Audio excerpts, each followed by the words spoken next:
In my last video about complex PTSD and food, I talked about how even when we want to break unhealthy patterns that we learned in childhood traumatic experiences, the relationship with food seems to be the holdout for negative patterns. It's so easy to feel triggered and just slip into eating patterns that make that feeling disappear.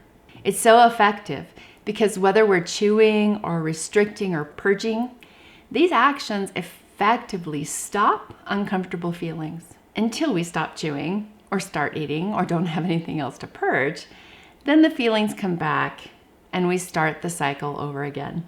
When you're ready to start looking at some of the things that you can do to start shifting away from that cycle, go ahead and look in the description below for a guide that I've created to help you improve your relationship with food.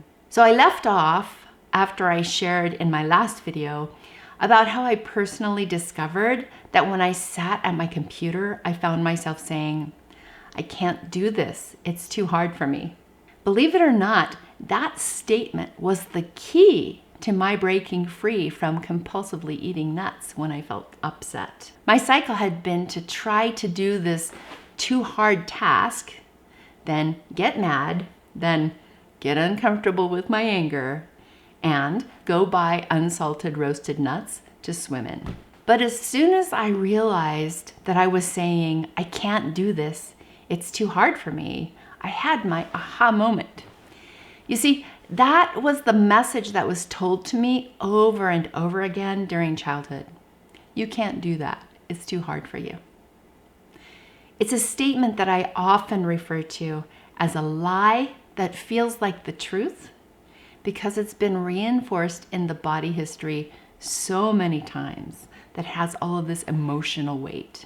As an asthmatic child with parents who were terrified of me getting sick, whenever I started heading towards something that looked amazing and fun to me, "You can't do that. It's too hard for you." But you know what?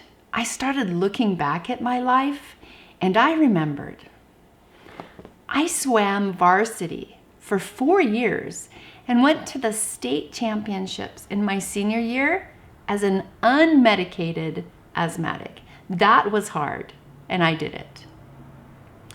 I left 3 abusive marriages and completely broke the cycle of violence in my life. That was hard, and I did it. I'm the only person in my family with an advanced degree. That was hard, and I did it. And my associate's degree is in mathematics and natural sciences. That means I had to study physics, chemistry, and calculus.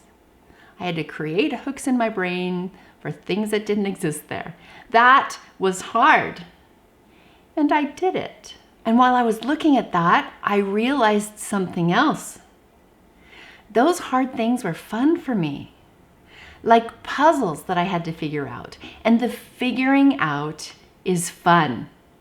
It's the same brain that likes figuring things like this out that developed the trauma erase method and helped me to heal my childhood trauma and is changing lives for people inside my community, Trauma Free Nation.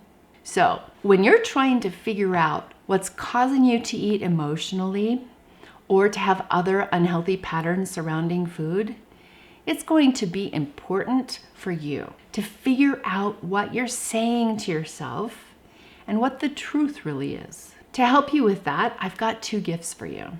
First is a deep dive into the process that I described in this video and in the last one that led to me completely eliminating the urge to ever gorge myself on roasted salted nuts ever again. It's called the 6-step deep dive, and I've put it in a link in the description. The second is a list of suggestions of other things that I found helpful in rounding out my own journey from trauma-induced unhealthy food habits to separating my emotions from the way I feed my body. It's called Overcoming Emotional Eating, and it's also linked in the description below. Here's your homework.